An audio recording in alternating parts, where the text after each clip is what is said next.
नमस्कार, म शिव केसी मजदुर। मेरो जिज्ञासा दुईवटा छ। पहिलो जिज्ञासा पहिलो संविधान सभाको अन्तिम चरणमा आउने सन्दर्भमा संविधान सभामा दुईटा खेमाहरू देखा पर्यो। एउटा खेमा पहिचान सहितको संघीयता र संघीयता सहितको संविधान दिनपर्छ भन्ने पक्षमा देखा पर्यो भने अर्को पक्ष पहिचान सहितको संघीयतालाई नामेट गरेर केन्द्रीकृत राज्य सत्तामै खुसी हुनुपर्छ भन्ने पक्ष देखा पर्यो र त्यसको अन्तिम चरणमा आउँदा त्यसलाई जातीय द्वेष दिएर जातिको बीचमा एउटा किसिमको भिडन्त पैदा गर्ने एउटा वातावरण पैदा गरियो। यो पैदा भइसकेपछि पहिलो संविधान सभा विघटनमा पुग्यो र आज हामी दोस्रो संविधान सभाको मुखमा छौँ र दोस्रो संविधान सभाको मुखमा आउँदाखेरि पनि आज दुईटा शक्तिहरू यहाँ देखा परेका छन्। एउटा शक्तिले आफ्नो यो देशलाई कसरी समुन्नत बनाउन सकिन्छ र अगाडि बढाउन सकिन्छ भन्दा पनि प्रमुख एजेन्डा यो जातीय राज्य हुनुबाट जोगाउनु पर्छ भन्ने ढङ्गले आएको छ भने अर्को एउटा पक्ष यो देशलाई समुन्नत बनाउनु पर्छ, आर्थिक क्रान्तिको माध्यमद्वारा अगाडि बढाउनु पर्छ भनेर आइरहेको छ र यो सन्दर्भमा भोलि सबै पार्टीभित्र जातीय अहङ्कार रहेका व्यक्तिहरू संविधान सभामा प्रतिनिधित्व भयो भने के फेरि दोस्रो संविधान सभाले संविधानको सुनिश्चितता गर्न सक्छ? एउटा प्रश्न यहाँनिर छ भने अर्को प्रश्न मेरो, जस्तै आज निर्वाचन हुने क्रममा मतदाता नामावलीमा देशभरि छरिएर रहेका लाखौं मजदुरहरू त्यो मतदाता नामावलीबाट छुटेका छन् र उहाँहरूको अहिलेको अवस्था अहिलेको सन्दर्भमा के छ भने जहाँको नागरिकता छ त्यही आफ्नो उसमा केन्द्रमा गएर मात्रै भोट हाल्न पाउने। जस्तै मेरै सन्दर्भमा म गुल्मीको छु र म पोखरामा बसेर काम गर्छु भने मैले एक भोट दिनको निम्ति 2000-3000 खर्च गरेर म गुल्मी जानुपर्ने जो बाध्यता छ, यसले गर्दाखेरि लाखौं मजदुरहरू आफ्नो मताधिकारबाट वञ्चित हुने अवस्था छ। त्यसले गर्दाखेरि यसको सुनिश्चितता गरिदिनु समेत म अनुरोध गर्न चाहन्छु। हस्, धन्यवाद। हेलो अध्यक्ष कमलेशजीलाई नमस्कार। सहमति संविधान सभाको चुनावबाट गठित पहिलो संविधान सभाले खाका कोर्न नसकेको जुन संविधान छ, देशको संविधान, बहिष्कार सहितको अब हुन लागेको जुन चुनाव छ त्यसले फेरि अर्को तत्कालै 6 महिनाभित्र नै ल्याउँछ भन्ने कुरामा त हामी आशावादी हुन सक्दैनौँ। तर अध्यक्षज्यूले एउटा सोल्युसन पनि बताउनु भएको छ, महत्त्वपूर्ण सोल्युसन, जनमत संग्रहको कुरा गर्नु भएको छ।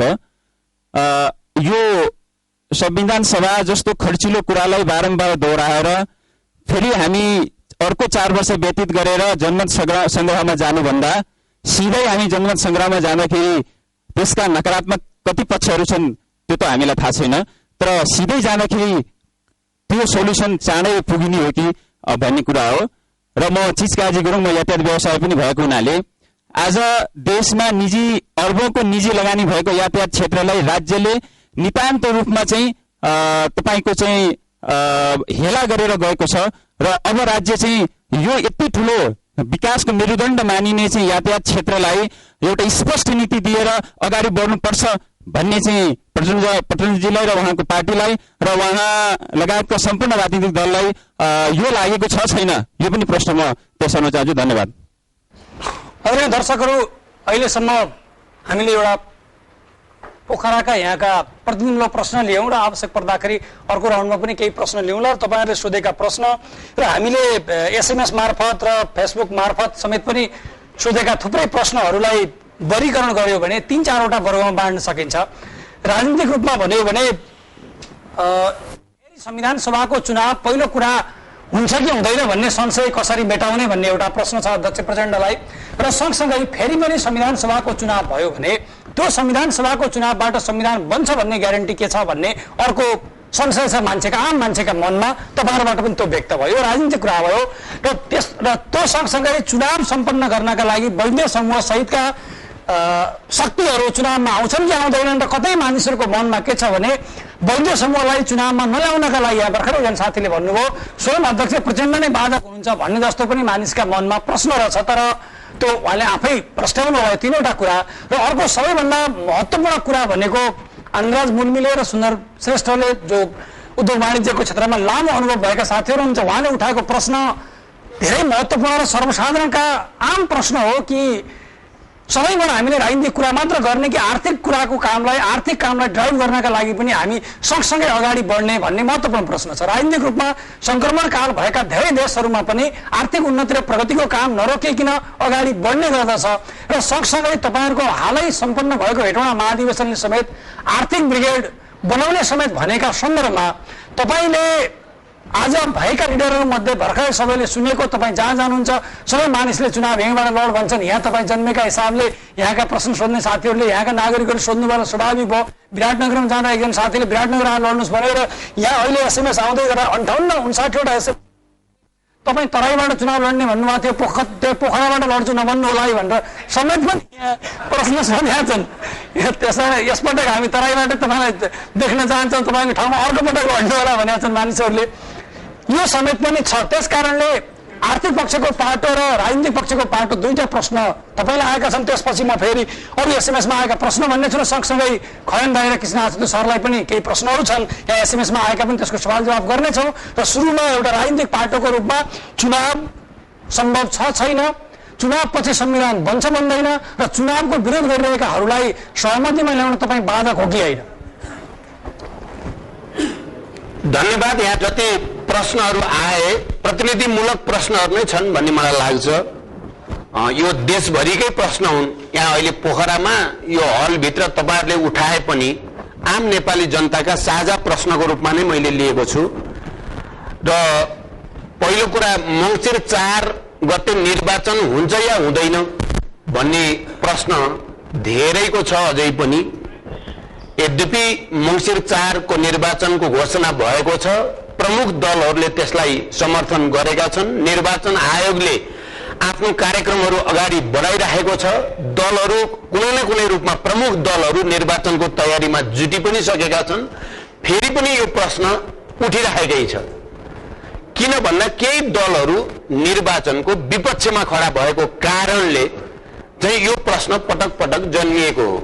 मैले के भन्छु भने निर्वाचन मङ्सिर 4 मा हुन्छ, अब यसमा प्रश्न नगरौं भन्ने मेरो अनुरोध छ। मङ्सिर 4 मा निर्वाचन हुन्छ, किनभने देशभित्र आम नेपाली जनता निर्वाचन मार्फतै यो प्रक्रियाले गति लियोस् भन्ने पक्षमा छन्। पहिलो कुरा, सबैजसो राजनीतिक दलहरू निर्वाचनको तयारीमा आफ्नो ढङ्गले जुटिसकेका छन्। दोस्रो कुरा, तेस्रो कुरा, विपक्षमा भएका केही पार्टीहरू पनि तपाईहरुले सुनिराख्नु भएको छ। हिजोसम्मको वार्तामा आउँदा केही प्रमुख दलहरू जो मधेसमा क्रियाशील उपेन्द्र यादवजीको मोर्चा, अशोक राईजीहरूको पार्टी चुनावमा आउने करिब निश्चित भइसकेको छ। अब एउटा प्रश्न तपाईहरुले पनि यहाँ उठाउनु भयो, वैद्यजीको के हुन्छ भन्ने कुरा। वैद्यजीलाई पनि यो संविधान सभाको निर्वाचन हो, इतिहासमा विरलै हुने निर्वाचन मध्येको हो र तपाईं हामीले लडेर नै संविधान सभाको निर्वाचन आयोजना हुने ठाउँमा नेपाललाई पुर्याएको हो। त्यसकारण राजनैतिक र नैतिक हरेक दृष्टिकोणले तपाईं हामी संविधान सभाको निर्वाचनबाट पन्छिन मिल्दैन। तपाईं आउनुस्, सक्ने जति कुरा सम्बोधन गरिन्छ भएर हिजो मात्रै उहाँसँग वार्ताको सुरुवात भएको छ। त्यहाँ हामी आफ्नो तर्फबाट र अनि सरकारले पनि सबैलाई निर्वाचनमा सहभागी गराउनको निम्ति र निर्वाचन सम्पन्न गरी छान्नको निम्ति पटक पटक आफ्नो प्रतिबद्धता, आफ्नो संकल्प दोहोर्याएको छ। त्यसकारण मङ्सिर 4 गते निर्वाचन हुन्छ। अर्को कुरा, हाम्रा छिमेकीहरू चीन, भारत र अन्तर्राष्ट्रिय समुदाय, युरोप, अमेरिका, संयुक्त राष्ट्र संघ सबै नै नेपालमा तोकिएकै मितिमा निर्वाचन होस्। तपाई बानकी मुनको अस्तिको मात्रै स्टेटमेन्ट हेर्नुभयो भने यहाँ अहिले सुशील कोइराला भारतमा हुनुहुन्छ, उहाँसँग भारतीय नेताहरूको भएको कुरा हेर्नुभयो भने चीनका चाहिँ स्टेट काउन्सिलर आएको बेलामा उनले गरेको अभिव्यक्ति र गरेको सहयोग निर्वाचनको निम्ति र म आफै चीन भ्रमणमा जाँदा चीनिया राष्ट्रपति लगायतका नेताहरूसँग भएको मेरो कुराकानी सबैले हाम्रा छिमेकीहरू दृढताको साथ, बडो गम्भीरताको साथ नेपालमा निर्वाचन होस्, हामी जे सहयोग गर्न पनि तयार छौं भन्ने छ। यो सबै परिस्थितिले निर्वाचन हुन्छ, यो मेरो पहिलो कुरा। म बडो विश्वासको साथ, मैले अघि गरेको व्याख्या अब मैले दोहोर्याउन परेन। त्यो सबै पृष्ठभूमिलाई हेर्दै हामी सबै परिवर्तन, प्रगति र समृद्धिका पक्षधरहरू निर्वाचनमा सहभागी हुने ढङ्गले तयारी गर्नुपर्दछ। अब वैद्यजी के गर्नुहुन्छ भन्दा तपाईहरुले जुन गम्भीरताको साथ मसँग प्रश्न राख्नु भएको छ, मलाई वैद्यजी चुनावमा आउनुहुन्छ भन्ने लागेको छैन। मैले बडो प्रश्न भन्नुपर्छ। मेरो कोसिस चाहिँ उहाँलाई ल्याउने हुन्छ, भइरहेको पनि छ। म संयोजक छु, उहाँहरुसँग कुरा भएको छ, सकेसम्म सम्बोधन गरौँला र तपाईहरु आउनुपर्छ पनि भनेको छु मैले र मेरो पार्टीले र हामी उच्च स्तरीय समितिले पनि। तर मैले बुझेको वैद्यजीको विचार जुन आइडियोलोजी उहाँले लिनु भएको छ र जस्ता मानिसको संगतमा उहाँ आजभोलि पर्नु भएको छ, जस्तासँग उहाँ घेरिनु पनि भएको छ, त्यो सबै हेर्दा उहाँले चाहिँ चुनावमा भाग लिन धेरै गाह्रो छ। उहाँले धेरै कठिन, हिजो उहाँले जो माग गर्नु भएको छ त्यो पूरा गर्न सकिने खालका माग म देख्दिन।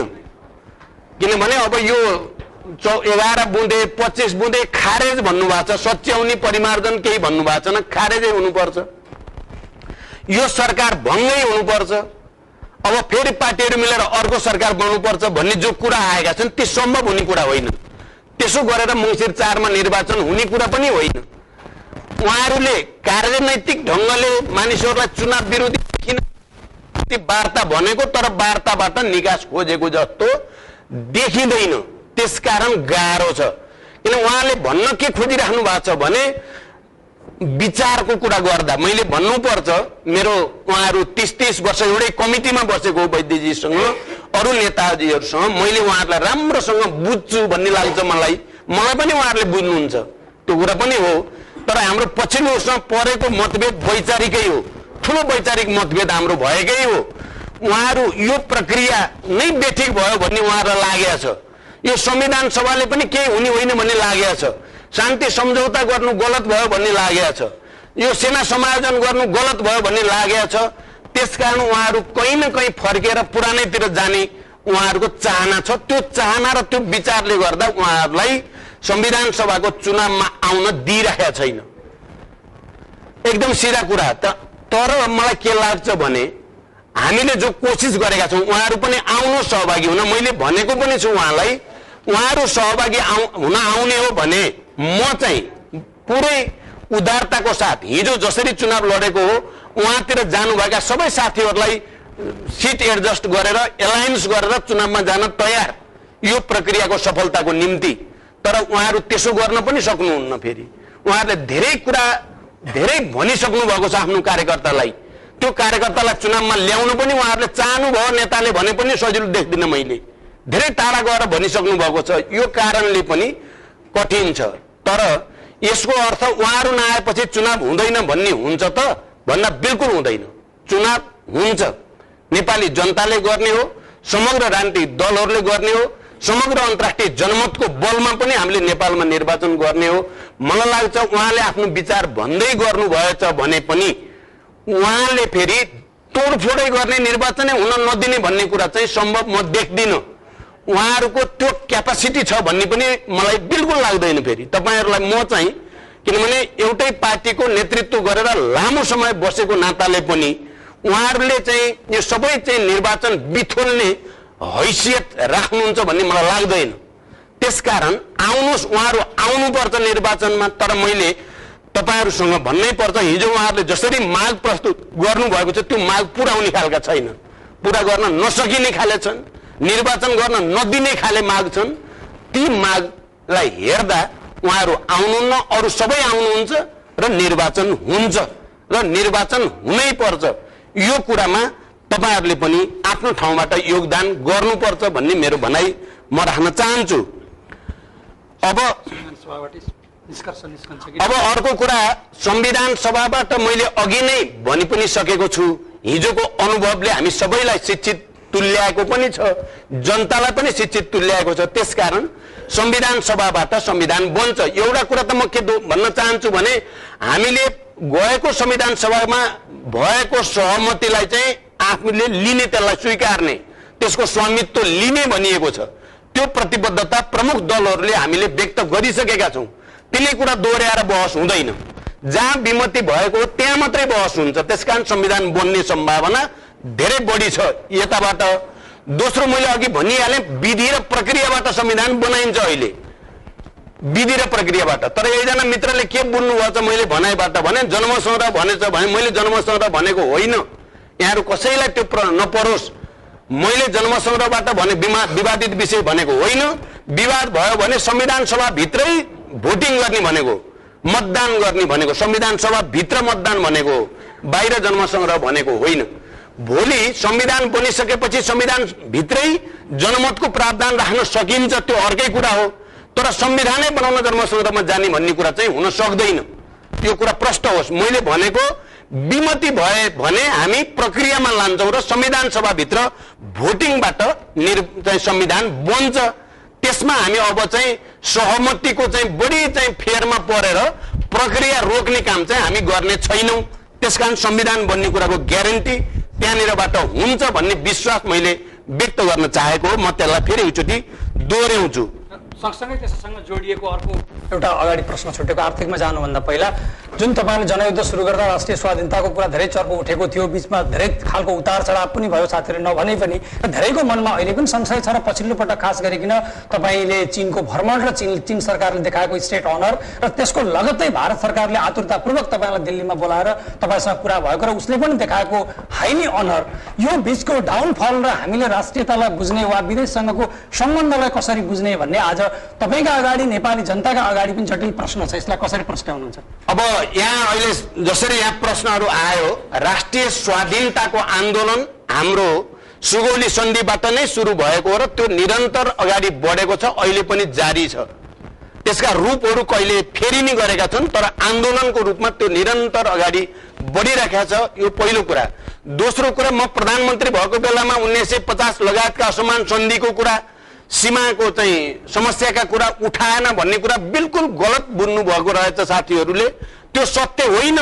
तपाईँ हाम्रो त्यति बेला मेरो र भारतीय प्रधानमन्त्रीको संयुक्त वक्तव्य हेर्नुभयो भने त्यहाँ लेखिएकै छ पहिलाका सन्धि सम्झौताको बारेमा फेरि अब समीक्षा गरेर नयाँ बनाउने भन्ने कुरा त्यहाँ लेखिएकै छ। मैले पहिलो पटक बडो प्रष्टसँग 1950 को सन्धि लगायतका विषयमा हामीले चाहिँ समीक्षा गर्नुपर्छ र नयाँ सन्धि सम्झौता बनाउनुपर्छ भनेर उठाएको छु। वक्तव्यमा त्यसलाई हालिएको छ। त्यो भ्रम यहाँहरूलाई नपरोस्।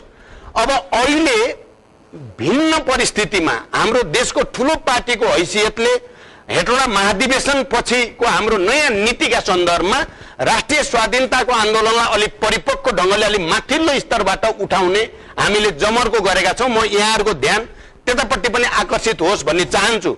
मैले चीन भ्रमण जाँदा र भारत भ्रमण पछिल्लो जाँदा मैले चीनमा त्यहाँको चेन्दुको एउटा युनिभर्सिटीमा मैले वक्तव्य दिँदा त्यहाँ भने कि अहिले 21औं शताब्दीमा जस्तो खालको आर्थिक परिवर्तन र राजनीतिक परिवर्तनको प्रक्रिया चलेको छ, हामी चीन, नेपाल र भारतको बीचमा एउटा विशेष रणनैतिक साझेदारी हुन जरुरी छ। नेपाली जनताको, भारतीय जनता र चिनिया जनताको हितलाई केन्द्रमा राखेर हाम्रो विशिष्ट भूबनौटलाई पनि हेर्दा चाहिँ त्रिपक्षीय रणनैतिक साझेदारी आवश्यक छ भनेर त्यो युनिभर्सिटीमा भने र मैले पछि राष्ट्रपति लगायत सबै नेताहरूसँग त्यो कुरा गरेँ। त्यसैगरी भारत जाँदा, यद्यपि म भारत जानुभन्दा 3 दिन अगाडि भारतीय विदेश मन्त्रीले एउटा पत्रकार सम्मेलन गरेर यो त्रिदेशीय साझेदारीको रणनीति एउटा रणनीति त हो तर तत्काल लागू हुन त्यति व्यावहारिक भइसकेको छैन भनेर एउटा टिप्पणी आयो। तर म गएँ र त्यहाँ पनि एउटा त्यहाँका विशिष्ट बुद्धिजीवीहरूको एउटा संस्था मा मैले त्यहाँ लेक्चर दिँदा, त्यहाँ भाषण गर्दा पनि मैले त्रिदेशीय साझेदारीको रणनीति आवश्यक छ। तर यो त्रिदेशीय साझेदारीको रणनीति भन्ने कुरा दुई देशीय साझेदारीलाई विकास नगरिकन प्राप्त हुँदैन। नेपाल र भारतको बीचमा, नेपाल र चीनको बीचमा, भारत र चीनको बीचमा दुई देशीय साझेदारी राम्रो विकास भयो भने मात्रै त्रिदेशीय साझेदारीको आधार खडा हुन्छ भन्ने कुरा मैले प्रश्न राखेँ। म मित्रहरूलाई र तपाईँ साथीहरू मार्फत आम नेपाली जनतालाई यो राष्ट्रिय स्वाधीनतासँग सम्बन्धित बडो गम्भीर मुद्दा हो भनेर बुझ्न म अनुरोध गर्न चाहन्छु। तपाईँ यसमा बहस गर्ने हो भने धेरै ठुलो बहस हुन सक्छ।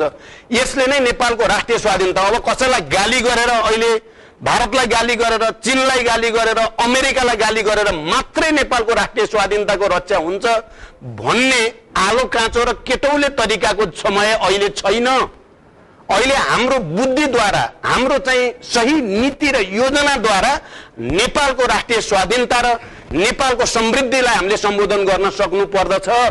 मलाई लाग्छ त्यसरी हामीले हेर्यौं भने त्रिदेशीय साझेदारीको रणनीतिले कसैलाई गाली गरेर चाहिँ राष्ट्रवादी देखिने भन्दा हजारौं गुणा शक्तिशाली ढंगले नेपाल राष्ट्रको स्वाधीनता र स्वतन्त्रताको पक्ष पोषण गरेको छ। यो दाबी म प्रस्तुत गर्न चाहन्छु। त्यसैगरी मैले चीनमा पनि भारतमा पनि हाम्रो महाधिवेशनको उत्पादन र विकासको निम्ति संघर्ष अब केन्द्रित गर्नुपर्छ। नेपालको निम्ति अबको जरुरी उत्पादन र विकास नै हो। आर्थिक समृद्धिसँग मात्रै नेपालको राजनीतिक स्वतन्त्रता र स्थायित्व जोडिएको छ भन्ने कुरामा जोड दिएको हुनाले तपाईले थाहा पाउनुभयो मैले चीनमा पनि पुरै जोड अब आर्थिक समृद्धिको निम्ति चीनले ठूलो स्केलमा लगानी बढाइदिनु पर्यो नेपालमा र भारतमा जाँदाखेरि पनि मैले भारतमा नेपालको आर्थिक समृद्धिको निम्ति नेपालको राष्ट्रिय प्राथमिकताका आधारमा त्यो आर्थिक लगानी बढाउनु पर्यो भन्ने दुवै देशमा मैले कुरा गम्भीर ढंगले गरे। चीनसँग गर्दा मैले कम से कम चीनले उत्तर दक्षिण लिंक रोड पूर्व पश्चिमतिर हिल्सा टु सुर्खेत या यता चाहिँ पूर्वतिर चाहिँ मोरङसम्म चाहिँ उत्तर जोड्ने र हाम्रो रसुवादेखि चाहिँ बिरगञ्जसम्मको यो बाटोहरू चाहिँ कम से कम बन्नु पर्यो। लासादेखि लुम्बिनीसम्मको रेल मार्गको एउटा ठूलो रणनीतिक योजना अगाडि बढाउनु पर्यो। 15-20 वर्ष लाग्न सक्छ तर त्यसले चाहिँ दक्षिण एसियाको आर्थिक परिदृश्य बदलिदिन्छ भन्ने कुरा र भारतमा जाँदा र चीनमा पनि ठूला चाहिँ तपाईको यो विद्युत आयोजनाहरू हाइड्रो आयोजनाहरू र पर्यटनको विकासको निम्ति इन्फ्रास्ट्रक्चर पूर्वाधार विकास यसमा जोड गर्नु पर्यो। मैले भारत सरकारसँग अहिले जाँदा पनि पूर्व पश्चिम रेलमार्ग एउटा चाहियो। कम से कम उत्तर दक्षिण रेलमार्ग पूर्व पश्चिम रेलमार्ग र केही ठूला आयोजनाहरू विद्युतका र इन्फ्रास्ट्रक्चरका भए भने नेपाललाई 10 देखि 20 वर्षमा हामी कहाँबाट कहाँ पुर्याउन सकिन्छ भन्ने विश्वासको साथै भनिएको छ। यसरी हेर्दा राष्ट्रिय स्वाधीनता र आर्थिक समृद्धि यी दुईटा अन्तर सम्बन्धित छन् र यही साथीहरूले त्यो पनि सँगसँगै राख्नुभयो। पोखराकै सन्दर्भमा पक्कै पनि पोखरा पर्यटनको विकासको दृष्टिकोणले नेपालको एउटा अग्रणी शहर हो, एउटा नमुना शहर पनि हो।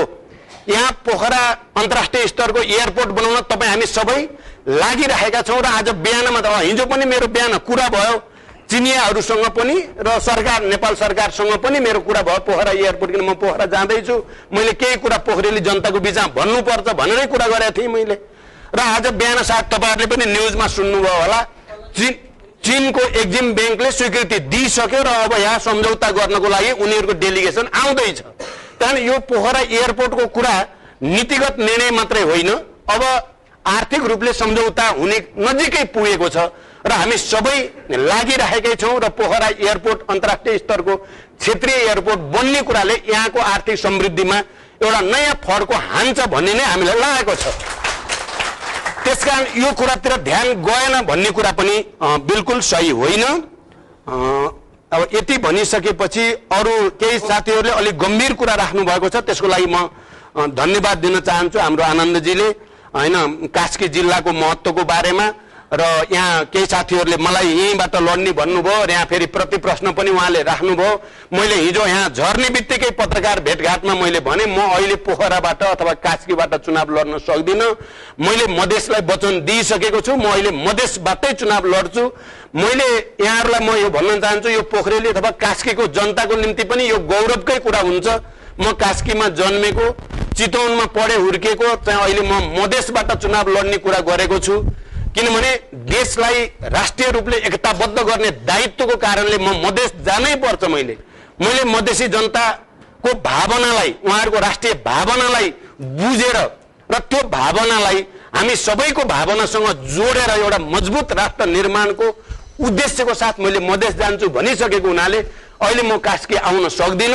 अर्को चुनाव अर्को पटक यो पटकको चुनाव सकिएर अर्को चुनावको बेलामा म पोखरालाई प्राथमिकतामा राख्ने छु यो विश्वास पनि म यहाँहरुलाई दिलाउन पोखराकाले नि भोट हाल्न पाउने गरी हुने सिस्टममा त्यो कुरा त छँदैछ। भोलि संविधानले चाहिँ राष्ट्रपतीय प्रणालीतिर लगेछ भने चाहिँ हामी सबै छँदै छौं है। त्यसकारण यसमा मैले अहिले अर्को कुरा भन्नु बिल्कुल मिल्ने कुरा होइन।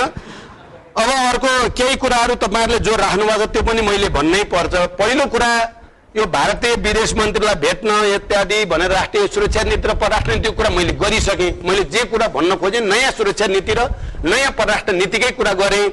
अब भारतीय विदेश मन्त्रीलाई भेट्न सिङ्गापुरबाट दौडेर आएको भने निकै ठुलो चर्चा भयो। यो पहिलो कुरा यसमा गल्ती के छ भने मैले सिङ्गापुर उपचारको क्रममा मेरो म्याडमलाई लाने क्रममा नै रिटर्न टिकट पहिल्यै लिएको थिएँ र त्यही दिनकै टिकट लिएको थियो। त्यहाँदेखि विदेश मन्त्री आएको हुनाले दौडेर भ्रमण छोट्याएर आएको भन्ने जो प्रचार भयो त्यो बिल्कुल गलत हो। त्यो एयरपोर्टमा बुझे हुन्छ टिकट रिटर्न टिकट पनि एकैचोटि लिएछ, पर्सि आज जाने पर्सि फर्किने भनेर। त्यहाँदेखि त्यो सत्य होइन। एक दुई, भारतीय विदेश मन्त्री एक दिनको लागि मात्रै भ्रमणमा आउनु भएको थियो। एक रात पनि उहाँ बस्या होइन कुनै होटलमा पनि कहीँ पनि। त्यहाँदेखि बिहान आएर बेलुका जाने भ्रमण भएको हुनाले चाहिँ उहाँकोमा गएको भन्ने जो ह्यू एन्ड क्राई भयो यो बढी भयो भन्ने छ मेरो। यति धेरै बढी हुनुहुन्न, हामी जातिपे अति गर्नुहुन्न। किनभने ऊ बिहान आएर बेलुका गएको, फेरि त्यो द्वारिका होटल भारतको होटल होइन। द्वारिका होटल भनेको भारतीय विदेश मन्त्रीले चाहिँ खरिदेको होटल पनि होइन, नेपालीकै होटल हो, नेपालकै होटल हो। नेपालको होटलमा एकछिन बस्न चाहिँ नेपालीले चाहिँ भारतीय विदेश मन्त्रीलाई स्वागत गरे हो। त्यहाँ द्वारिकामा जानु भारतै दौड्या जस्तो सबै भारतको विदेश मन्त्रीलाई भन्ने जो प्रचार भयो त्यो पनि अति भयो। यति धेरै अति गरेर सोध्न थालियो भने हामीले धेरै गरी खाँदैनौँ। हेर्नुहोस् त्यो पनि होइन, त्यो नेपालकै होटल हो। नेपालमा एकछिन बस्न आयो बेला अब सबै ठाउँ जान समय पनि छोटो भयो। आफ्नै देशको होटलमा गएर चाहिँ पाहुनालाई भेट्ने कुरा ठुलो होइन। दोस्रो कुरा, तेस्रो कुरा, यो फेरि अस्ति विदेश मन्त्री भारतको आउनुभयो, उहाँलाई भेट्न चाहिँ द्वारिकामा गइयो भन्ने मात्र होइन। त्योभन्दा अगाडि विदेश मन्त्री आउँदा पनि पूर्व प्रधानमन्त्रीहरू उहाँलाई द्वारिका होटलमा भेट्ने गरिएको थियो, पोहोर परार पनि। तपाईँ सम्झिनु होला, त्यो बेला त कुरा उठेन। अहिले यत्रो हल्ला किन भएको छ त? यहाँभित्र नि केही न केही छ। यो चुनाव भान्ने पनिरले पनि प्रचार बढी गरिदिएका छन्। हामी फेरि संवेदनशील छौँ हाम्रो राष्ट्रियताप्रति। त्यसो भएर तपाईँहरूलाई जस्ता हाम्रो नेताहरू किन यसो गरे भने जस्तो लागेको छ। तर परार त्यहाँ जाँदा कसैले नि केही भनेको थिएन। अहिले यति धेरै हल्ला पत्र पत्रिकामा यति धेरै हल्ला भयो किन भयो त भन्दा अहिले चाहिँ अर्कै स्वार्थले काम गरेको छ भन्ने पनि हामीले ध्यान दिनुपर्ने हुन्छ। अध्यक्ष प्रचण्डको कुरा सुन्दा र आगामी संविधान सभालाई विचार गर्दा हामी अहिले नेपालीहरू कुन परिस्थितिमा खडा छौं र त्यो त्यस्तो परिस्थितिमा खडा भएको सन्दर्भमा अध्यक्ष प्रचण्डले गर्न सक्ने कुरा चाहिँ के छ? सर्वप्रथम त के हो त भन्दाखेरि नेपालका राजनीतिक दलहरूका नेताहरूलाई एउटा अनुसन्धानकर्ताले निरन्तर रूपमा भएको के हो त भन्दाखेरि सजिलोसित स्वीकार्नुहुन्छ। अब हाम्रो क्वेसन गेटका गल्तीबाट सिक्ने हो कि होइन भन्दा यो समय गर्न सकिने के हो त सच्याइ छ। मलाई मोस्ट कन्भिन्सिङ कुरा के हो भन्दाखेरि सहमतीय राजनीति प्रतिस्पर्धात्मक राजनीतिमा सधैँलाई चाहिने भए सहमतीय राजनीति युद्धको बेला चाहिन्छ, सहमतीय राजनीति संविधान निर्माणको बेला चाहिन्छ, बाँकी सबै समय प्रतिस्पर्धात्मक राजनीति हो। उहाँले एउटा विगतबाट के एन्टिसिपेट गरेको छ त भन्दाखेरि संविधानका केही विवादास्पद कुरामा सहमति हुन्छ भन्ने कुरा उहाँले अब विश्वासमा राख्नु भएन। सहमति खोज्ने क्रममा प्रक्रियालाई नरोक्ने भनेर जुन अहिले हामीलाई वचनबद्धता उहाँले प्रकट गर्नु भएको छ नि, भोलि संविधान सभामा उहाँको भूमिकालाई हामी त्यतातिर संविधान बनाउने कुरा कुनै पनि सहमति प्राथमिकता सहमति नहुँदाखेरि प्रक्रियाबाट लाने कुरा चाहिँ जुन कुरा छ त्यो बेला इभ्यालुएसन गरिन्छ। दोस्रो कुरा यो सर्वे गर्नेहरूलाई के हो त भन्दाखेरि सर्वेको फाइन्डिङ कसैलाई मन पर्छ कसैलाई मन पर्दैन, तर प्रश्न सर्वे वैज्ञानिक छ कि छैन भन्ने कुरा। यहाँ धेरै सर्वेहरू भएको छ, यसमा मेरो भन्नु छैन। मै आफूले गएको नेपालमा लोकतन्त्रको स्थिति भने 2004, 2007 र अस्ति 2013मा समाजशास्त्रमा उत्कृष्ट वैज्ञानिक विधि छ त्यो सबै अपनाएको छ। कुनै पनि सर्वेको फाइन्डिङ त्यो रिलायबल छ कि छैन, क्रेडिबल छ कि छैन भने मापन चाहिँ एउटा त्यसले वैज्ञानिक विधि अपनायो कि अपनाएन, यो व्याख्या हुँदा लामो हुन्छ। म अहिले भन्छु समाजशास्त्रमा प्राय जतिको वैज्ञानिक विधि अपनाएको। दोस्रो, उत्तरदाताहरू राष्ट्रिय चरित्रको प्रतिनिधित्व हुन्छ कि हुँदैन भन्ने कुरा। किन त भन्दाखेरि सर्वेको फाइन्डिङलाई यद्यपि 3850 मात्र हो, तर हामी त्यसलाई सिङ्गो नेपालको आवाज भनेर जनलाइज गर्छौँ। त्यो सर्वेका 3850 रिप्रेजेन्टेटिभलाई लैङ्गिक हिसाबबाट, उमेरबाको हिसाबबाट, शैक्षिक स्थितिको हिसाबबाट, जात जातिको स्थितिबाट, जताबाट हेर्दा पनि न्यून इम्ब्यालेन्स भनेको 1 देखि 4%। तसर्थ के हो त भन्दाखेरि नेताजीहरूमा एउटा के हो त भन्दा उहाँको एउटा कुरा हो, ओपिनियन भनेको परिवर्तन हुन सक्छ। म यही भन्छु कि 2007 सर्वे गर्दा पृष्ठभूमि के थियो त भन्दाखेरि जनयुद्धको पृष्ठभूमि थियो, त्यस पछाडि सफल जनआन्दोलनको पृष्ठभूमि थियो, राज्य पुनर्संरचनाको एजेन्डा थियो, त्यो क्यापिटलिस्ट पोलिटिकल पार्टी थियो। त्यो बेला राजनीतिक दलप्रतिको विश्वास 57% थियो, रेकर्ड हो, यो कहीँ पनि छैन। तर अब पछाडि तपाईँहरूलाई त्यो स्वाभाविक रूपमा किन लिनुपर्छ त भन्दाखेरि यो मूलत अस्तिको संविधान सभामा संविधान बनाउन पठाएको हो। संविधान बनाउन पठाउँदाखेरि अब्स्टेकल त पोलिटिकल पार्टिज देख्यो। त्यसकारण आफूले एउटा सिङ्गो क्वेसनलाई अरूसँग जोड्दाखेरि यो त्यसमा के भनेको छ त एउटा सत्य पनि हो। किन राजनीतिक दलको चाहिँ क्रेडिबिलिटी घटेको कुरामा चाहिँ संविधान किन बन्न सकिएन भने जोडिएको क्वेसनमा के भन्छ त भन्दाखेरि करिब आधी जति उत्तरदाताहरूले राजनीतिक दलका नेताहरू संविधान बनाउने भन्दा पनि आफ्नो श्रम, शक्ति र इनर्जी चाहिँ सत्ता राजनीतिमा गर्यो। 70 पल्ट प्रधानमन्त्री बनाउन नसकेको त हेरिरहेको छ, त्यहाँ जनता झोट छैन के। दोस्रो, त्यसमध्ये 26%ले के भन्नु त भन्दाखेरि संविधानका विवादास्पद विषयमा हरेक नागरिक दलभित्र अन्तर थियो। त्यो अन्तरलाई नामेट गर्न सकेन पार्टीहरूले, त्यसकारण बन्न सकेन। यो के हो त भन्दाखेरि फेरि इलेक्सन हो। ठिक छ सर, जस्तो आजको दिनमा चाहिँ अब के गर्ने भन्दा सुझाव के हुन्छ 1 2 3 4 भन्दा 1 2 3 4 भन्दाखेरि पहिलो कुरा चाहिँ म चाहिँ अगाडि आएको निर्वाचन 4 5 6 उहाँहरूको भन्दा हामी चाहिँ के भन्छ त भन्दाखेरि धेरै पर जान हुँदैन, 1 दिन अगाडि 2 दिन अगाडि पछाडिको अर्थ छैन। हुने कुरा उहाँको व्याख्या अरू भयो भने मेरो दृष्टिकोण के हो त भन्दाखेरि राजनीतिक दलको दुईटा जन्म हुन्छ। एउटा जन्म आन्दोलन क्रान्तिको बेला, आन्दोलन क्रान्तिको को श्रृङ्खला सिधेपछि दोस्रो जन्म हुन्छ। दोस्रो जन्म भनेको प्रतिस्पर्धा। तसर्थ राजनीतिक दलको प्रतिस्पर्धात्मक राजनीतिमा जाने भनेको सत्तामै जाने। सत्तामा पोलिटिकल पार्टिजहरू, हामी पोलिटिकल पार्टिजलाई यति नै भन्छौँ सत्ताको लोलुप अथवा शक्तिको भोग हो, त्यो अरू बाटो छैन। बिना निर्वाचन यो पुरानो सचिवहरूलाई जस्तो, न्यायाधीशलाई जस्तो फेरि सत्तामा जान बाटो राजनीतिक दलहरूसँग छैन। मेजर स्टेक होल्डर राजनीतिक दल हो र राजनीतिक दलहरू सत्तामा जान चाहन्छ, सत्तामा जाने अरू बाटो छैन निर्वाचन। त्यो कारणले म निर्वाचन देख्छु। दोस्रो, निर्वाचन ठुला नेताहरू जसले सबभन्दा ठुलो पार्टी हुन्छ भनेर कल्पना गरेका छैन, त्यसलाई पनि प्रधानमन्त्री हुने आश चाहिँ यसले देखाइरहेछ। राजनीतिक दलका नेताहरूले हाम्रो बहुमत आउँछ, दुईटा आउँछ भनेर गर्नु ठिकै हो, तर हामी बाहिरबाट हेर्दाखेरि फेरि पनि हङ पार्लियामेन्ट गर्छ।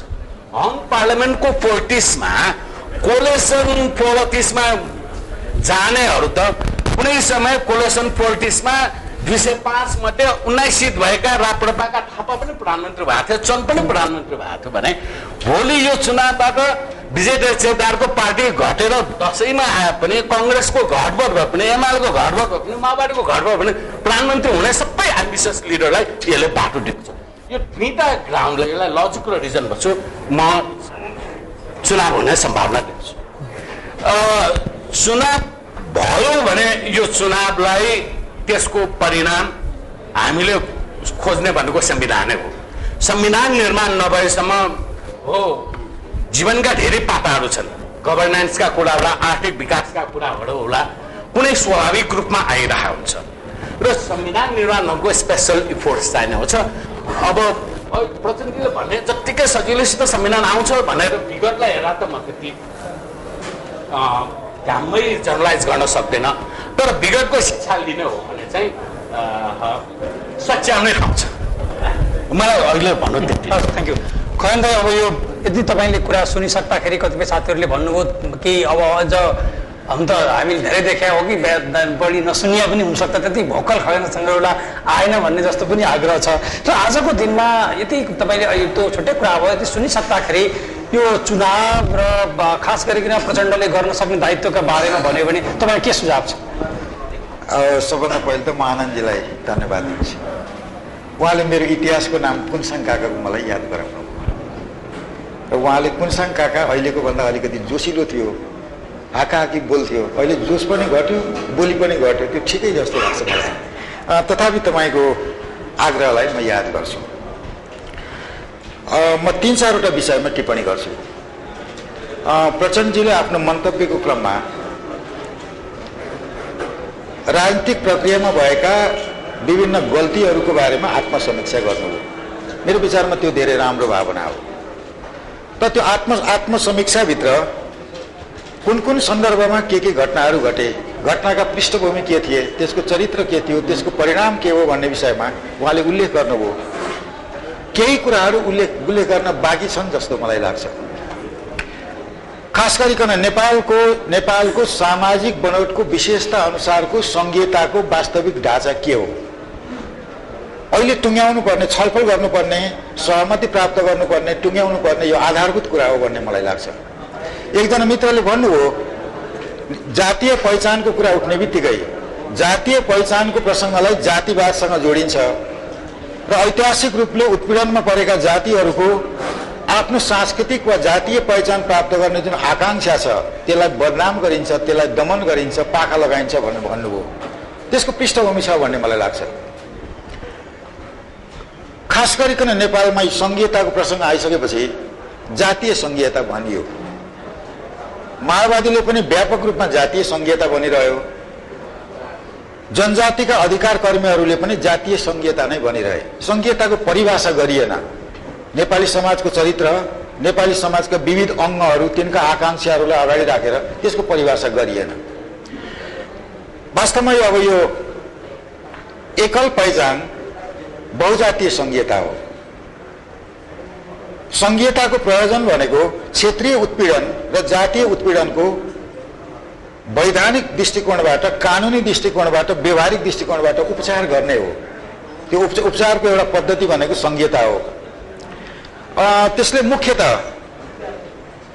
जातीय पहिचानका पक्षधरहरूले या उत्पीडित जातिहरूको पहिचानको स्थापना गरिनुपर्छ, सम्मान गरिनुपर्छ भन्ने पक्षहरूले विशिष्ट नेपाली समाजको विशिष्ट चरित्रको सन्दर्भमा त्यसको विशिष्ट व्याख्या नगरेको हुनाले संघीयता विरोधीहरूलाई जातीयताको नाममा संघीयतालाई बदनाम गर्न धेरै सघाउ पुगेको छ भन्ने मलाई लाग्छ। आउने चुनावमा पनि यो प्रश्न त्यसरी नै उठ्नेछ।